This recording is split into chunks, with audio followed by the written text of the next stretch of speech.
నమస్తే.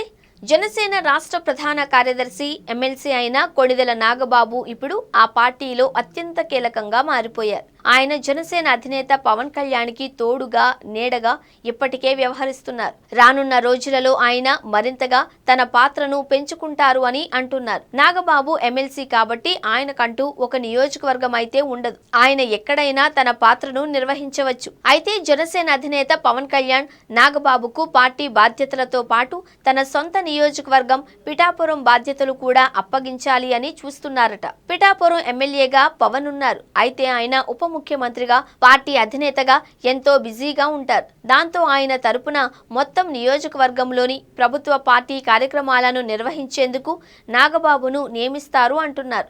ఆయననే జనసేన ఇన్ఛార్జిగా చేస్తారు అంటున్నారు. ఇక నాగబాబు ఎటు అధికారంలో ఉన్నారు, ఎమ్మెల్సీగా ఉన్నారు కాబట్టి ఆయన అధికారులతో కలిసి అభివృద్ధి కార్యక్రమాలను సమీక్ష చేయడంతో పాటు నియోజకవర్గంలో ఏమేమి చేయాలి, ఏమేమి కావాలి అన్నది కూడా పూర్తి స్థాయిలో మదింపు చేస్తారు అని అంటున్నారు.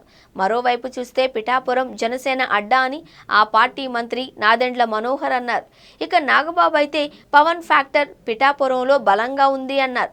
ఈ పరిణామాల నేపథ్యంలో పిఠాపురాన్ని పవన్ కి సొంత నియోజకవర్గంగా శాశ్వతం చేసేందుకు పక్కా ప్లాన్ రూపొందించారు అంటున్నారు. ఇదిలా ఉంటే పిఠాపురంలో ఎస్వీఎస్ఎన్ వర్మకు ఉన్న పలుకుబడి చాలా ఎక్కువ అన్నది 2014 ఎన్నికల్లో రుజువైంది. ఆయన టీడీపీ టికెట్ దక్కించుకోకపోయినప్పటికీ ఇండిపెండెంట్ గా పోటీ చేసి మరి 47,000 ఓట్ల భారీ మెజారిటీతో విజయం సాధించారు. ఆయన 2024 ఎన్నికల్లో పవన్ విజయంలోనూ కీలకమైన భూమిక పోషించారు.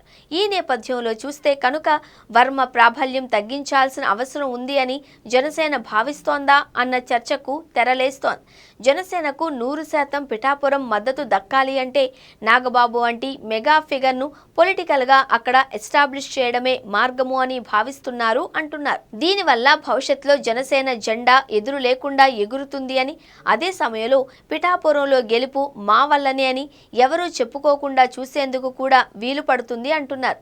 మొత్తం మీద వర్మకు ఎమ్మెల్సీ దక్కకపోవడం, నాగబాబుకు దక్కడం ఒకెత్తైతే ఇప్పుడు అదే నాగబాబు పిఠాపురంలో జనసేనానిగా ముందుకొస్తే అప్పుడు రాజకీయం రంజుగా ఉంటుంది అంటున్నారు. చూడాలి మరి ఈ ప్రచారంలో నిజమెంతుందో.